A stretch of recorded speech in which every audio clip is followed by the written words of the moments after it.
ज्ञानी राउरकेला गोटे अनुष्ठान अच्छी रंगमंच से कर शुणी गीत जाक बोली बर्तमान शुणिली गीत जाक भल भल आउे प्रिपेरेसन होते भल आते कौन है पे कर सब मो शुभेच्छु मैंने कृतज्ञ मोर जन्मदिन पाई बहुत लोक मोर डर हो शत्रु हो कहीं आम रोनी डॉक्टर देवानंद दास ओडिया अध्यापक किंतु नाट्यकार रमेश प्रसाद ओडिया नाटक कहले बुझे एवं मोर मध्य गोटे आकांक्षा रही समस्त नाटक गुड़ा कि भाव नव मूल्यांकन कर लोकलोचन को आने यहीटा तार गोटे अवसर थिला। यही अवसर आम नाटकर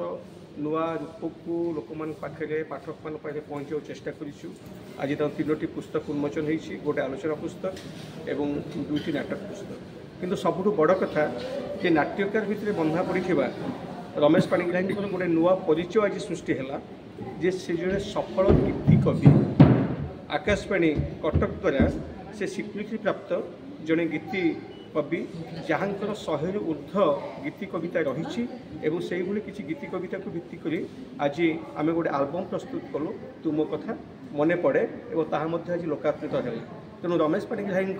परिचय सहित केवल समालोचक नुहति आलोचक नुहति गाल्पिक नुहति उपन्यासिक नुहति नाट्यकार नुहति जड़े सफल गीति कवि बोले आउ गोटे अध्याय हूँ जोड़ी होगा और एकाशीतम जन्मदिवस आम अनेक अनेक शुभेच्छा और शुभकामना जनाऊँ। मु प्रजन्मर संपादक एवं प्रजन्म परिवार सबुबले सहित रही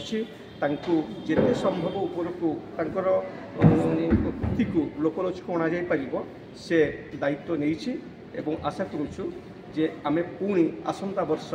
एमती गोटे उत्सव को आसबू और जो उत्सव आसला बेलू रमेश पाणिग्राही ढेर सारा काम करके आसी।